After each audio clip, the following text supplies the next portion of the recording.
Hola, cage fighting connoisseurs. This is Kid Native Bloody Elbow, joined once again by Eugene S. Robinson, Vazzy.com, coming straight to us from the headquarters of the No Lives Matter movement for UFC Fight Night 91, aka UFC Sioux Falls, aka I can't believe we're having another fight night. We just had 5 of them.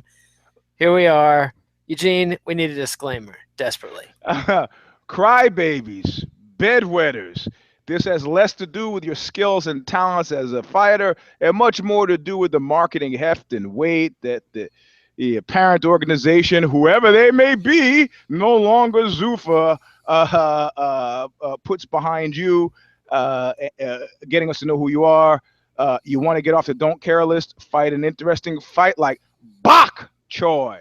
That's right. The Korean Superboy won me over. I should have been won over before because his last fight was pretty cool, but that last one was awesome, and I will not forget him again. I love his act, man. It's like South Korean bravado. It's just slightly different. It was like, did you see that? Did you see that? That was great, wasn't it?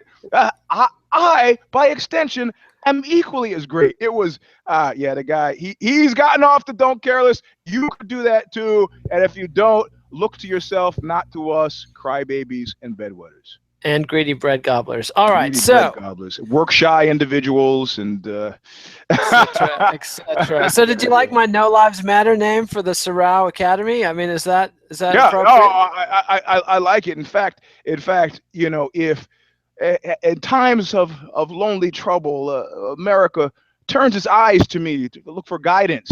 And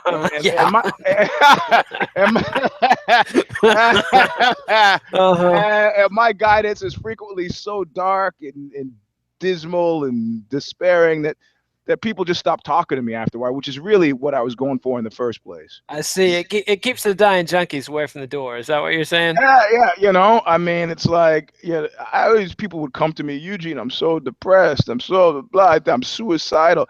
And I would wait an appropriate period of time. I go, you're suicidal, huh? You think you have problems, and then I would go into a 15-minute screed about how miserable my life was, and I don't know whether it was the self-involvement, the selfishness, or the lack of concern for them that shocked them into wanting to live again, but it seemed to work. I see. It's a brilliant multiple reverse psychology game there. All right, so I'm predicting we're going to have that you will have 5 cares on this card. That's my prediction. 5 cares. Write that down. Okay, 5 cares. 5 cares. No less, no more. And one of those.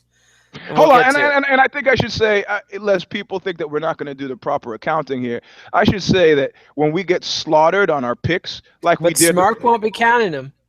Why did he stop? I don't know. Because he realized that we're about as accurate as a coin toss, slightly more accurate than a coin toss, and he lost interest, which I could have told him in the first place because you know what the secret to good predictions is? Careful preparation. You know how much preparation we're doing for this show? None. Lots. None. Lots. Yeah. None preparation. Lots of preparation. Okay. It's like, it's like the old Saturday Night Live sketch where Bill Murray played Hercules as out of shape. I will lift that rock later. Perhaps you could have a smaller rock I could lift. Yeah. How about if I have weeks to train? Yeah. That was... Well, no. But the thing is, I left. It's the determining factor to me is not total rightness. The determining factor to me is justice. Right. So even though I might have picked so no matter how much preparation you do, your stupid ass ideals would guarantee a certain number of bad picks. That's what you're saying. No, let's look at it another way. I picked DC to win. DC won. I'm not happy about DC winning. I would rather leave the fights happy than right, if you get my meaning. I see. Well, some people would rather be right. Yeah, those are people in bad marriages. It's true. All right, so those are the people who want to be right all the time. Let's dive right into this. And what do we know about bad marriages here? How many have we got between us? 4? 5? 2. 2 between us. No. Listen. 2, I've got 2. That's 4 marriages. No, I've only been married once before. I see. So, And only one bad marriage. Was it a bad marriage? No, Or? I'm not even gonna make that claim, man. I see. I see. You know, My marriage wasn't a bad marriage. I was a bad husband. 25 years is a long time. That's Wow, what that I is a would good say. run. I had 13 years with my first, and I was a bad husband. So, Mhm. she might say it's a bad marriage, but I had a great time. Anyway, all right. UFC Fight Pass, 2 fights. First up, middleweight Devin Clark against Alex Nicholson. I don't give a fuck. No, me neither. All right, this is the one you're going to care about, but you shouldn't. All right, bantamweight Matthew Lopez and Hani Yahya. Oh yeah, I care. See, I knew you would because of Hani and the Hickson connection, and he's a good grappler, but Yep. lost battalion, right? Pretty. That's strong, man. That's strong. Strong. You know what I say, lost battalion? Because what qualifies lost battalion is a lack of self-awareness. But to display that lack of self-awareness, somebody has to set you up and ask you, what's next for you? And then you have to say, when I fight for the championship belt, little knowing what everybody else knows, that there will be no championship belt for you. But nobody is saying to Hani Yahya, what's next for Hani Yahya? It's true. And he never ascended the highs that you really need to ascend to make the lost battalion. So he's deep in the Phantom Toll Booth or Major Tom at best. Or, like somebody said about Gray, is he still fighting? Maynard. Ouch. But he came back and put on a pretty good fight, I have to say, over the weekend. Really? I mean, the level of competition was a lot lower, but he didn't crumple the first time he got dusted on the chin. That's all. I was happy for him insofar as he seemed like semi-competent professional fighter out there, and I wasn't afraid for him, and I wasn't embarrassed for him. How about that? Yeah, and until you start to think about his future. Well, yeah, there's that. All right, so we care about Hani Yahya, and he is not enough to make a pick. No, I can't make a pick either, and Hani's been pretty spotty in his last. Yeah, he had that no contest because of the headbutt. He's got 2 wins in a row though, but yeah, I'm not making a pick. All right, now we've got lightweight Scott Holtzman and Cody Pfister. Yeah, no, I don't care. No. I mean, almost because we've cared about Holtzman before because of the fact that. What his name means in German. I remember having this discussion. All right, and doesn't it mean like woodsman or some such thing? But I can't. They say styles make fights, fighters make fights. I just can't. In other words, I know if my ass is on the couch and somebody says, "Hey, do you want a glass of this whistle pig?" and I'm gonna go, "Oh yeah, hold on, I'll come get it." That's where I am during this fight. I see, whistle pig. That's That's good stuff, buddy. Is it? I'll have to. Yeah, I don't know. Yeah, I don't think your kind could afford it. I see. Well, I like the candy flavored cider type stuff. All right, Cody Pfister. No love for the Pfister. Yeah, I like. I don't care. But there's some kind of cross collateralized joke there with prick. With the silent P, but I haven't quite made it yet. So, all right. Let's see. Well, keep working. Get your writers. But no, I'm not caring enough about. I mean, the thing is, at one point I remember when Strikeforce was bought by the UFC, and somebody was asking Kungle, like, man, how do you make the jump? And he just looked at him. It reminded me of a line that Amber Lynn spoke in a porn movie with Ginger Lynn. And except the response was, she goes, just keep fucking. And in this instance, Kung Lee said, like the one young starlet was saying, how do you get to be as famous as you are? And Amber Lynn says, just keep. And then there was like 25 minutes or, montage of some of her best scenes. But, Kung Lee looked at the guy and said, fight an exciting fight. That's it. You want to make the jump, be somebody that you want to see fight. I don't know that I can make this claim, man. Yeah, not for Cody Pfister. And we jumped to Fox Sports 1, the 4-fight prelim card on Fox Sports 1. So, yeah, this is going to be on Fox Sports 1, and it's going to go all night because Fox Sports 1 ain't got nothing better to do than drag it out. 1 fight per half hour, I guarantee you. All right. Look, somebody's talking shit about my whistle pig. I got to Google this. What is this whistle pig? Yeah. He doesn't like the quality of it. I had a glass of it and thought it was quite fine. I see. All right. Women's strawweight, Courtney Casey against Cristina Stanciu. Do not care. I don't care either. Sorry, ladies. Middleweight, Eric Spicely against Smiling Sam Alvey. You know what? I like Smiling Sam. I thought he got jobbed his last fight, but I also didn't like the way he fought his last fight. He just stood there and looked at the guy. Even if you're Smiling Sam Alvey, you got to do more than that. Yeah, it's like if you're playing those GSP percentages, you got to know this is going to work out badly for you. And indeed, it did work out badly. So I'm going to have to say this is a kind of a rarity here. He's moved from care to don't care. He's moved from care to don't care. We need a word for that. Seriously, man. Our time, there's a premium. We don't have a lot of time left on this planet, and I don't know what you were trying. Maybe you're trying a new style, I don't know, man. But I can't. Yeah, I'm not breaking away from the kitchen and drinking to come and sit down and watch you dance around, especially after I've told people how great you are. So no. Yes, you've embarrassed the Eugene. Is that what? And it takes a lot to do that. We need an elegant one-word formulation for the migration from care to don't care. So work on that too. Yeah. You can tell your writers there at Aussie to, if you let, I know you're assigning your Aussie writers to your own personal business all the time. So go pick up my cleaning. Exactly. All right. Yeah, you're reading Roger Ailes' book on managing talent. So. Yeah, I'm going to come back from this Aussie Fest in New York with a bunch of pictures of me hanging out with Karl Rove for you. I hear he's very fun at a party. But all right, women's bantamweight, Lauren Murphy and Katlyn Chookagian. That's got to be an Armenian name. Yeah, it could be. I don't care. No, I don't either. Sorry, ladies. So we've got so far one sort of perfunctory care. I would count that as a half. A half care. Yeah, a kind of care. All right, now we're roaring into the main event.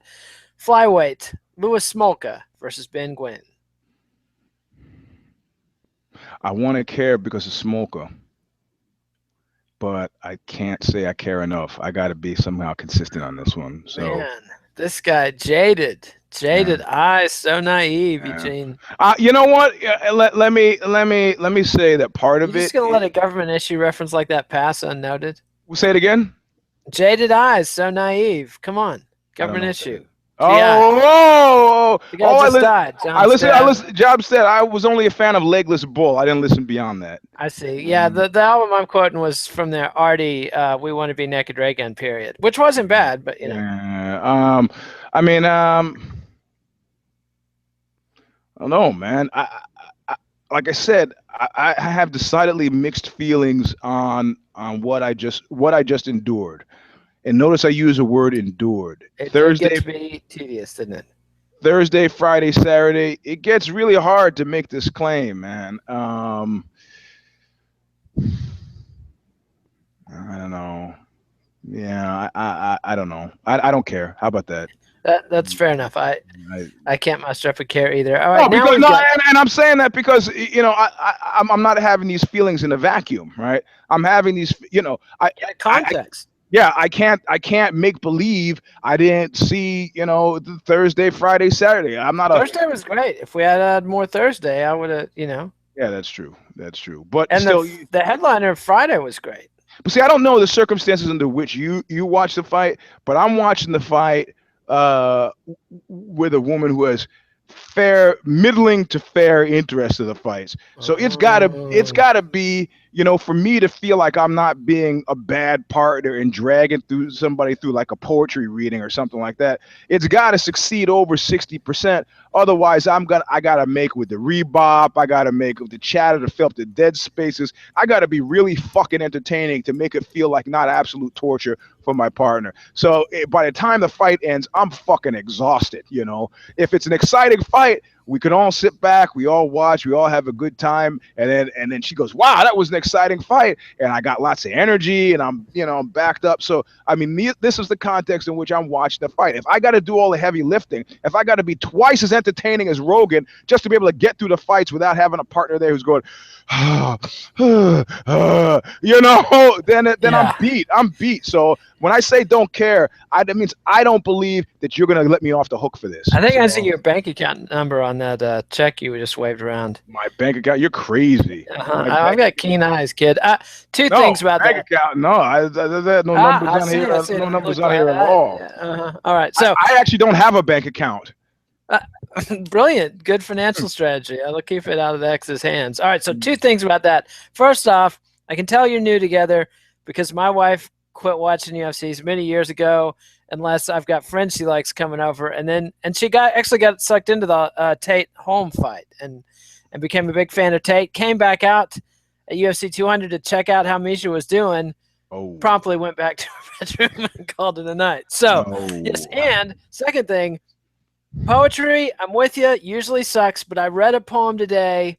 I'm thinking about reading this in full, but I'm just going to read the title because it is awesome. I came across this on Facebook by a New Zealand poet named Hera Lindsay Bird. The title is Keats is Dead, So Fuck Me From Behind. And it's as good as the title all the way through. Google that. I recommend it highly if you're at all literate. How are you spelling Hera? Hera, like the Greek goddess, H-E-R-A. Hera. I would have said Hera. Okay, yeah. Hera. So check it out. Keats is dead. You know what? Raymond Pettibon had done this great illustration. Don't follow him on Twitter. The guy is insane. Don't do that. You'll appreciate him a lot more. And he did. Charles Manson was sitting in a prison cell, and he was looking at a mirror. He had a mirror, and he had lipstick, and he was writing on the mirror, "I'm sick of sex." And under normal or other circumstances, or maybe 10 years ago, when somebody named Hera Lindsay Bird would have written a poem like Keats is dead, so take me from behind, fuck me from behind, I would have gone positing maybe that she was hot enough to warrant continued interest. I would have gone like, yeah, that's cool, and I would have gone right away to look at it. But I know in actual fact, no matter how hot she looks, that I'm at that point in life where I'm just like, I just don't fucking care. There's a certain level I don't know where you are in a great numbers game, but there's a certain point where you cross where suddenly like you just. Maybe we'll go to the swingers party next week. Is that exactly what have I not had? You get that Hugh Hefner boredom phase, and you don't want to get there. But this, to me, I've been through the whole cycle of reading blogs by prostitutes and the whole bit, and college girls pretending to be prostitutes. I'm burned with all that. This is actually interesting as a poem, sans puerile interest. Good. Okay. All right. I'll go to read it. I'll go to read it. It's worth a read, I think. So it's not just a chick using sex to get male attention. You got it. There's part of it. I mean, that's part of it, but that's just the hook, and once you get there, it pays off. She also has a poem about Monica from Friends that's pretty good, and I didn't even like Friends. So okay. All right. All right. So now we come to the fight that one of my writers who's been enduring a lot of MMA, and so is his wife, and they have their anniversary. And when we bullied him into covering this fight, we just said, look, just tell your wife you're covering Kyle Noke versus Keita Nakamura. She'll understand, and the anniversary can be postponed. So that's what we've got. Welterweights, Kyle Noke versus Keita Nakamura. I gotta go back to Pulp Fiction on this, where Tarantino says, "Is anything you're gonna say get me to forget that I love my wife?"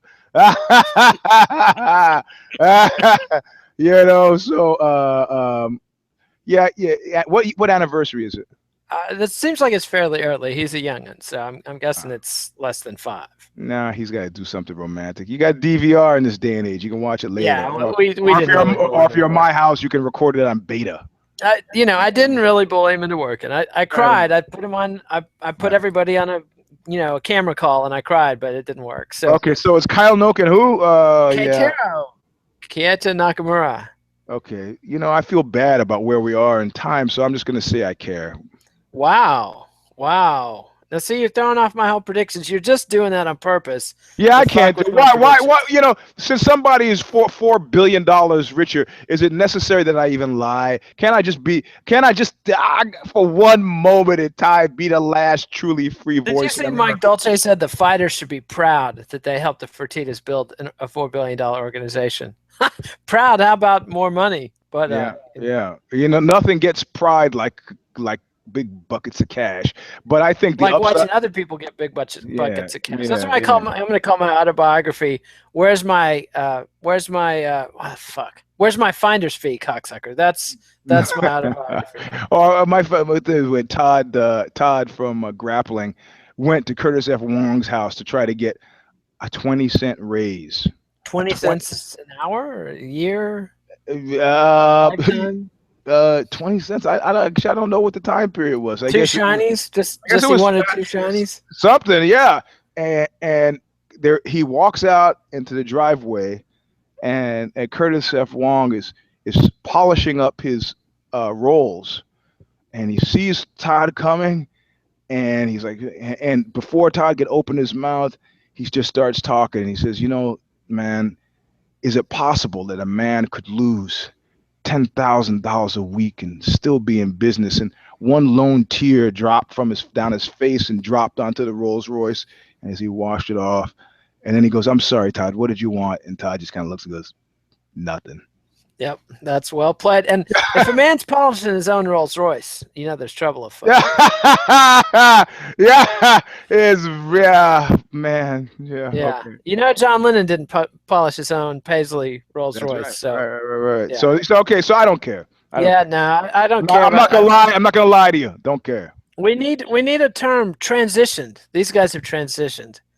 Yep. They've gone from cares to don't care. Sorry, fellas. All right. So now we've got heavyweights. And now that things are being judged by Q ratings, thanks to William Morris and IMG, You guys, you better figure out. Yeah, you spend some time in the gym, but other than that, you need to be freaking pretty entertaining. And pretty. And did you notice? No, not even pretty. Not even pretty, because there are plenty of. Is Steve Buscemi pretty? He works a lot. No. John Turturro? No. You just got to be entertaining. Yes, entertaining and compelling. And did you notice how they already managed Ronda Rousey, William Morris Endeavor? They're planning to expand that. No conflict of interest there. Exactly. Like if you're Cain Velasquez and you're managed by Creative Artists Association, and then suddenly your William Morris is your new owners, I'm sure he'll get all the best of both worlds, right? They'll just work together like one big happy family and put together the best possible deals for him and give him all the best fight slots. It's a pretty major power grab on their part, but it like I said on Knuckle Up, it bodes really well for if you're in MMA for sure. I mean, the only downside is that. And they have to do this with the transition, and I mean, I'm sure it's built in maybe a 5-year deal that keeps the bald one around. He's not a slave; doesn't have to stay. He doesn't want to. It affects the value that he would probably take out of the company if he went. But the reality of it is, whereas this would open things up quite nicely for guys who were on the outs, and I'm not talking about a Frank Shamrock who I don't think has any real talent. But like a Randy Couture, who's talent as a fighter. You mean as a broadcast personality? Yeah, I'm talking as a broadcast person, like a TV personality, which is where he's putting his efforts. Whereas the easy affability of a Randy Couture, which could be played for quite a lot. I think as long as Dana's around, the bald one's around, it won't be forthcoming. But for everybody else, I think it'll be a major shot in the arm. Not for the expected reasons. People think, like you said, pretty, and I'm sure people's minds turn to guys like Sage. That's not the way Hollywood works, man. If that was Danny DeVito is a star, they're looking for faces with character. That kind of bland sameness, the standard pretty. Those guys can't even make it. Maybe as models they make it. Maybe if he's tall enough, he makes it as a model. But generally, that's not the people you see. Ryan Gosling is a handsome guy, but not traditionally handsome, right? If Ryan Gosling is packing your bags in Safeway, your wife is not going, "Oh my God." Your wife is going, he's a nice kid, Yeah, so, I gotta Google Ryan Gosling. I've heard the name. Now I've seen his movies. I recognize that guy. Yeah. He's a normal guy by measure. So, but he's got that it. So the guys who are obviously and aggressively like the pretty, they don't. This is not necessarily cachet, and that's what's wrong with Frank. Like Frank has gone down that road. He's like got his teeth straight, and he's got the hair. He's got the smile. It comes off as cheeseball and not genuine at all. Like the old adage is, sincerity is everything, and once you got that faked, you got it made. So I mean, Randy Couture is a great lesson there. Exactly. I'm outraged Ryan Gosling's going to be in Blade Runner 2. That's bullshit. But anyway, that's neither here nor there. I like the guy. That's the thing. He's got. I mean, but Blade Runner, that's a serious role, man. I mean, what? I mean, were you that much of a Harrison Ford booster? No, but he was great in that part. He was perfect. Right. He was all right. Come on, movie's a classic of all time. I just rewatched it. He was all right. Which version? Which version? That I'm not quite sure because they were the competing fucking versions. So there was 6. Yeah, there was mass confusion. So I don't know, but he was only. Did it have narration or no narration? Narration. I like the narration better, but it's not the director's cut. Yeah. All right. Now, when I listen to these two guys, picture them in Sioux Falls, South Dakota on a Wednesday night. Just picture this: heavyweights, Oleksiy Oliynyk versus Daniel Omielańczuk. Is South Falls going to be swinging Wednesday night or what? Yeah, that's good. All those strippers that went up there for the fracking boom and got stranded, they are gonna. It's gonna rain Wednesday night. This is my ticket out. First of all, I don't care. As much of an Eastern European booster as I am, I don't care. If I want to watch it, I would watch KSF. You know. Yeah. That Polish promotion, where, you know. So, but I don't. Which is pretty entertaining. But if you want to see big lugs wailing away at each other, they got you covered. And this is, I think, what that's. Yeah. So I don't care either. All right.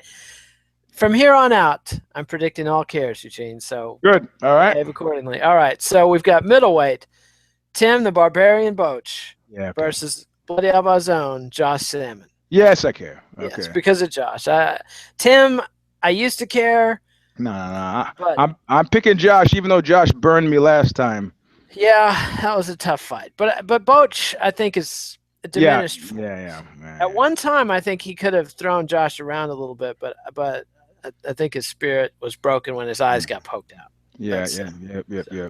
So, all right. So we're both picking Josh, and we care. Now we've got lightweights. Landon Vannata. What the fuck? Against Tony Ferguson. Oh, yeah. See, I mean, sometimes if a guy is like, you know, Landau Clarician, you know, if he has the Colt 45 commercials haven't been holding him over, he's got to fight. So he's right on the edge, and then you mix him in with a Tony Ferguson. So you say he's on the edge of being a stepping stool, and so it's okay. So, you know, I care, and I'd call it for Ferguson. Oh, yeah. This should be a gimme fight for Ferguson. I mean, if he needs a showcase win here. He was supposed to fight Khabib Nurmagomedov, had to pull out of that with an injury. Khabib got a showcase fight, showed off. Then Ferguson was supposed to fight Michael Chiesa in the headliner of this card, which would have been a pretty good fight. I think a fine fight. I think Ferguson would have had the edge. But now that he's coming in against an unknown who's coming in on short notice, guys in the title hunt, he needs to basically send this kid to the South Dakota hospital. That's pretty much what he needs to do. Yep. So, all right. And Ferguson's mean enough to do it. Yep. Also, if your agent hasn't approached the Star Wars people with a pitch for you playing Lando Calrissian Jr., the guy is committing career malpractice and you should sue him. Yep. Yeah, because any crazy idea that you come up with, if you've got a good agent, he's do it. Yes. Exactly. All right. So I thought you'd be more upset with the Lando Calrissian Jr. thing. I mean, I can't bet you with this stuff. You're really off your feet. No. Come on. You know, like somebody said recently, they created a meme with the laughing Ray Liotta from Goodfellas, and they say something about when people tell you about Pokemon Go, your reaction when people tell you about Pokemon Go, and you realize you're not 10 and have shit to do. Sorry, man. Whatever. Did you see there was an article, the last 10 articles that haven't been written about Pokemon Go? It was like how Pokemon Go explains Brexit, and that's very funny. No, I haven't seen that. That's very funny though. Yeah. All right. So we both care about this fight. We're both picking Ferguson. Now we come to the headliner that really shouldn't have been the headliner, but here we are watching the fight. We're going to be dedicating 6-7 hours to Michael McDonald versus John Lineker. That's the headliner. That's the big payoff. Bantamweights. Do we care? Yeah, I care. Yeah, these guys are both serious. Yep. And I'd call it for Lineker. Really? Yeah, I'm feeling it. Oh, I think Lineker's almost a gict. Yeah, that's the magic of a gig, though. Yeah, it's true. But McDonald's only lost in the UFC to Hanan Barrow and Uriah Faber. Is John Lineker in that category? No. Oh, I just got a text. 1976 testimony. Joe Paterno knew about Sandusky. Well, that's not a surprise. That's old news. That same shit came out like 8 weeks ago. Yeah. Well, look, man, he took the William Casey way out. If you got to go, that's a way to go. Yeah. You are convicted. Oh, gotta go. Oh. Hey, nobody's alleging that St. Joe ever actually cornholed anybody in the shower. Correct. He looked the other way. Well, it's like they said with the Nazis, man. You do the unbelievable, people can't believe it. I don't know if you've come upon a sex crime in progress, but I did when I was a kid. I didn't know what to do. What do? You just go, well, this is different strokes for different folks. I gotta go. I'm out of here. Yeah. The last time when this shit about Paterno knowing in 76 came out, I Googled Sandusky, and like the number one result is some freak from Pennsylvania who's like devoted his whole life to running a Sandusky got framed site.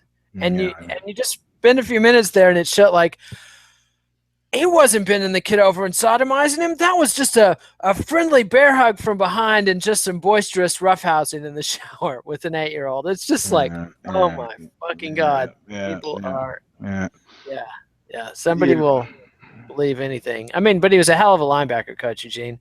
We're talking multiple national championships. So the thing is, they were talking about murder at some point.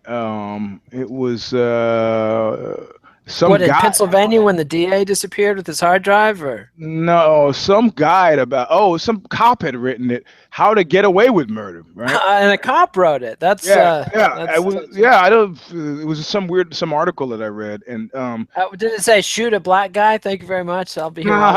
No. It was actually something that that Camus kind of got with in The Stranger. I think it was The Stranger, where the guy figured, well, the perfect crime is to kill somebody. It was when he shot the Arab on the beach.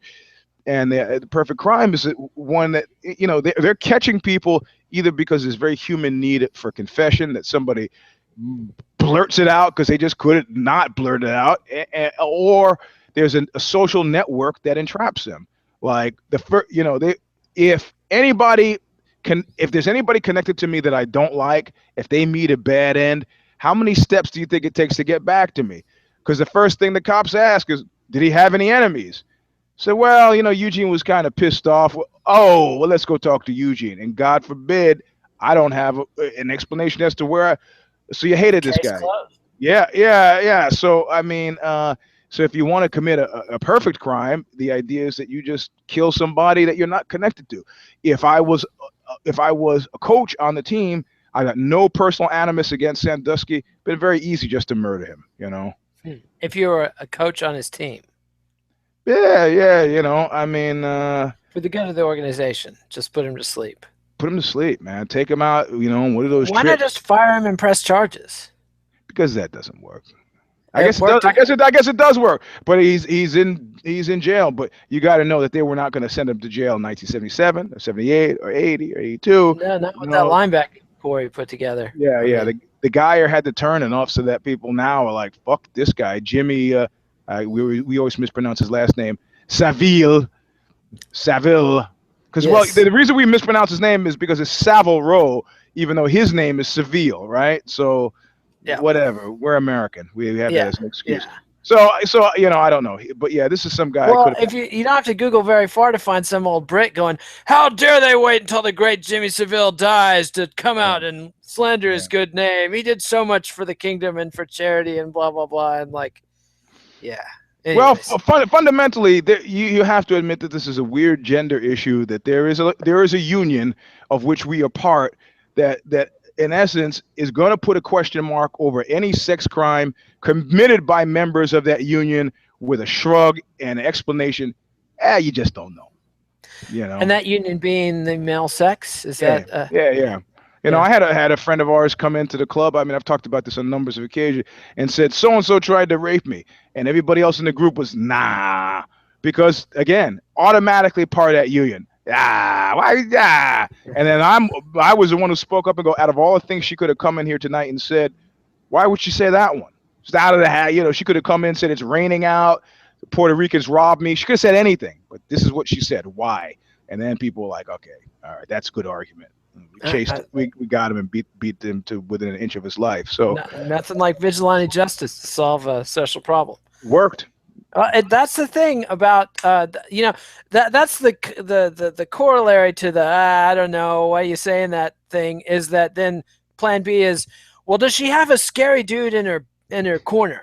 Like, right, yeah. Exactly. Is your daddy really scary? Well, then you know, shouldn't have been fucking with her. Yeah, that's, well, all right. This is thinking with the animal brain. You know, it's like somebody was talking about crazy people. They're not that fucking crazy. You know, this guy recently who shot the fucking bailiff, handcuffed, got the gun and shot the bailiff with his hands behind his back or whatever. I mean, look, most crazy people attack people who are easily attacked. You don't see a lot of crazy guys running into police stations, start punching cops in the face. They did have 3 guys, I think, in North Carolina go screaming at the police station, screaming threats, and all got promptly arrested. But for the most part, crazy people don't do things like that. Yeah, in other words, they're using the animal brain to make a good pick. You know, I'm going to attack, take an old lady, throw her down the stairs. That's sensible from many different points of view. So, reprehensible. But reprehensible, but we're against that kind of thing, just to be clear. Yeah. So I think that this union,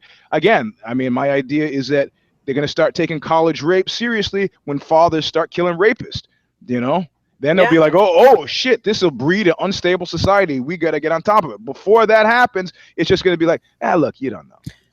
You could probably write a PhD thesis about chimos and how when the guy got shot, remember when the dad was waiting by the phone and the child molester was being walked by the cops, and the dad comes basically out of nowhere and blows his head off? That's when they started like prosecuting these child molesters a little more seriously, because people were like, well, if we don't do it, then it's going to be an ugly scene at the press conference. And so imagine if one of the dads of one of those Baylor players that allegedly raped some girls shows up in the locker room with a, open carry assault rifle. Things might get interesting real fast. So anyway, back to the fights. Michael McDonald, John Lineker. You're crazy if you think Lineker's taking this one, Eugene. Yeah, I know. Let me pause. McDonald's is too well rounded. He's too young. I think he's got his head on straight. Okay. Well, you know what? I'm gonna keep it where it is just to make it interesting. I'm not gonna.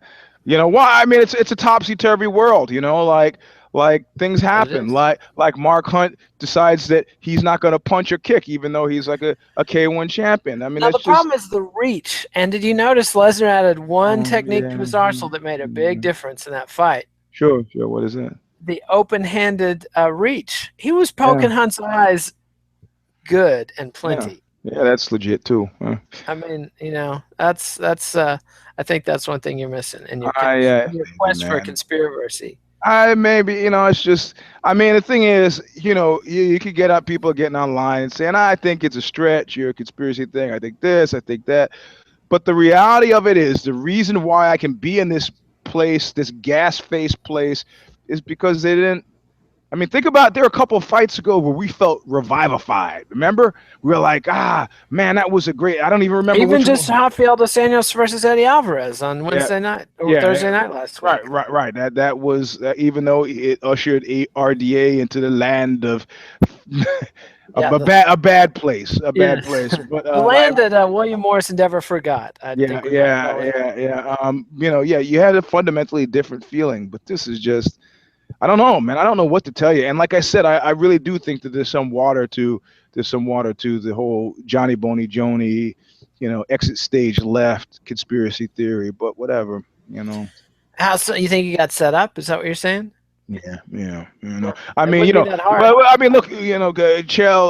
Sonnen has come out and said it was estrogen blockers. Yeah, Clomid, Novadex, and there's 3 that I used to take. Right, I never took Clomid, took Novadex, and it comes in a pill form, and you would take it, say maybe 3 weeks from the end of your cycle, so that your transition would be nice. It would bring your testes back alive. You could also, but the thing is, But you liked having bitch tits, so you didn't take it. Is that? No, I had some surgery to cut them out, so I could just use my heart away.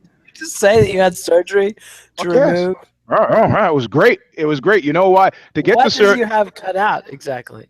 You have the glands cut out so that you don't get gyno. You know, and the best thing is that you can get insurance to pay for it, but you have to submit yourself to a series of embarrassing tests.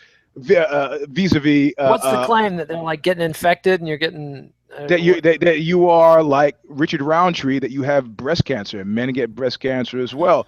But to be able to make this claim, you have to have breast cancer, not be predisposed to it. No, you have to go get a mammogram. So it's great to go into to bust into the lab, and they go, "Yes, I think you're in the wrong place." You go, "No, I'm not," and they go, "Yes, you are." You go, "I'm here for the mammogram," and everybody looks. How old were you when you did this? Well, I didn't go on until I was in my 30s for the first time. So this was past your bodybuilding peak. You weren't at peak. You see, I did. It's a completely confusing scenario. I didn't go on until I stopped competing with bodybuilding. I didn't think it made sense, right? I didn't think I always competed in bodybuilding clean, and then took it up. I said I'm a lifer. It's insignificant whether I use. Some guys would use to attain a goal, and then they would fuck off and never lift again. I go, I'm going to be lifting weights for the entire rest of my life. Whether I use or not is immaterial, but I don't want to compete this way. So I never competed again, though I did go on. You know? I see. And then after my first cycle, decided to take prophylactic measures, and because I had health insurance with the job, and said, you know, wow, that's interesting. I have a mammogram. Boom, get a mammogram. Go in, cut it out, and be done with it. So, that is completely batshit. I gotta say, I make no claim that steroid usage makes you make sane decisions. I'm actually the God's honest truth, man. The God's honest truth. I would have to say, you know, I'm taking full responsibility for it, but the underreported factor, the underreported element of steroid usage is God's honest truth is what it does to your mind. You know. I see. I mean, there's a guy, I wrote about this guy who convinced his friends he could stop a moving car. Have I told you this story before? He convinced his friends. Oh, and they went over. This guy's like out in Bay Ridge. This is after he passed out a bunch of joints laced with formaldehyde, or no, it's just steroids. And they all went. They were all on steroids. Yo, Mikey's gonna go stop a car, and they all went over to like the BQE. Brooklyn Queens Expressway, and they sat on the fucking guardrail, and he goes, "Here, I'm gonna do this one," and he jumps in the fucking lane, boom, to stop the car. And the reality of it is, if truth be told, he did stop the car. That car stopped, but after his body was well, he didn't die. He broke both arms, and you know, but it makes you, that's people talk about roid rages. This guy never had a single rage, but it unseats your thoughts from the same thought process. Even though I would say having the glands at your chest removed prophylactically was probably a pretty good idea. Was it? No regrets. I don't know. Sadly, the thing that cosmetically that it did, it changed the conformation of my nipples more than you ever wanted to know. I still have sensation, but they just changed the size of them. So, because they tuck bigger the skin, or smaller? They tuck the skin back in, and then like a cap, they put the nipple back over top because it was primitive back then. The surgery was primitive. Cut the whole nipple off and go in under. Yeah, apparently you're never supposed to cut the whole nipple off. You're supposed to flap it. So you bring it up like this, then you fold it in, then you cover it back. But that still wouldn't get the size. Surgeons are just flesh mechanics, you know? Yeah, I mean, exactly. If they could smoke while they were operating, I think a lot of them would. So, but back to the anti-estrogen. But people had kind of figured out after a certain point, what about, since we're a homeostatic system, what about so in other words, everybody's walking around, men who don't use steroids, they have a base level of estrogen and they have testosterone that maybe based on you can increase your level of testosterone naturally by eating foods like pasta, say, but maybe you say, I want to increase my level of testosterone. If I take an estrogen blocker, I can decrease my body's natural level of estrogen, effectively creating, a delta of upward tick without going out of my range.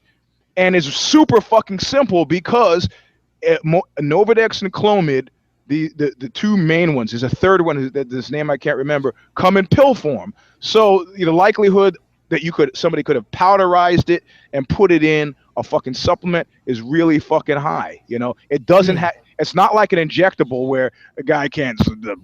I didn't know. You got an injection once a week and you didn't fucking know? Come on.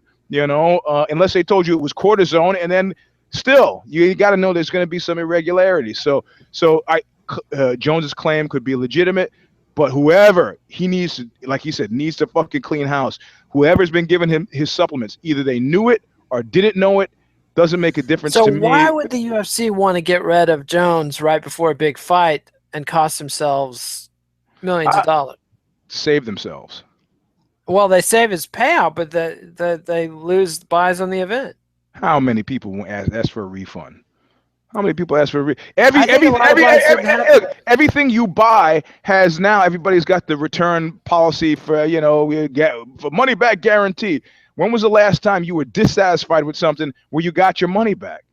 I mean, it's such a fucking hassle. You never do it. Even if it grossly disappoints you, it's like, man, in a restaurant, you can go, I got violently ill, and they'll give you your money back. How many people are going back to restaurants? I recently sent some food back for the first time in my life, and they offered me more, and I was like, why would I want more bad muscles? My problem is you gave me a bowl full of bad muscles. Why would more bad muscles fix that? Yeah. So, my guitar player had a roach in his food, and they offered him more food. He was like, "Nah, that's okay." She tried to tell him it was an onion. An onion with legs and antennae. Most onions don't have legs, as far as I'm concerned. Yes. Yeah. All right. So, I don't even know where we're at. Okay, McDonald, Lineker. Are we both picking McDonald? I'm sticking with Lineker just because I'm just disappointed in life in general. So I see. Well, I don't think this is the card that's going to turn things around for you. Yeah. But at least take comfort in this, Eugene. At least you're not in Sioux Falls. Last time I was in Sioux Falls, I had a good time. Really? What were you doing in Sioux Falls? Shooting. I think I was shooting. Shooting guns or film? Yeah. No, guns. Yeah. I see. So you just had the whole Sioux Falls experience. Is there anything else to do? I don't think so. Yeah. I could say some things, but they'd all be horrible and really offensive. All right. So I guess that's our show. So that's it. Zane and company will be back with the vivisection later. Zane. And then we'll have the 6th round. And then Eugene will have Knuckle Up all the way on Sunday because that's maybe. So, something's happening. Early Knuckle Up. No, that's a surprise. That's a surprise gift for people because I don't want to get stuck doing it early in the day if I can't. I mean, usually we had been calling it not talking about it because I was doing it late on Sunday night, but I don't want to get jammed into having to do it early. It's kind of a drag. Okay. So it's still a special treat. Count on Monday, but I could do it Sunday sometime. But there is something going on Sunday, and I don't remember what it is. I know Oxbow has a show on Monday, so I'm actually going to try to get to bed early. So maybe it'll be early on Sunday. I see a Monday night gig for Oxbow. At this point in your career, you're doing Monday night gigs. Hey man, it's Dalek. Dalek called a tune. It's Dalek. Yeah, and they're on tour. No, it'll be some people are calling it the show of the year so far. So. Well, that's cool. Well, good. That'll be fun. All right, and then after that, we'll have UFC on Fox. Holm versus Shevchenko. So, all that stuff. Follow us on Twitter. And you were wrong. You predicted 5 cares, and we only got 3. Man, I didn't expect this level of cynicism from you, Eugene. I'm bitter and angry. I'm not getting older. I'm getting bitter as a result of this last 3 things. But I do feel okay about the $4 billion. I think that's a good sign.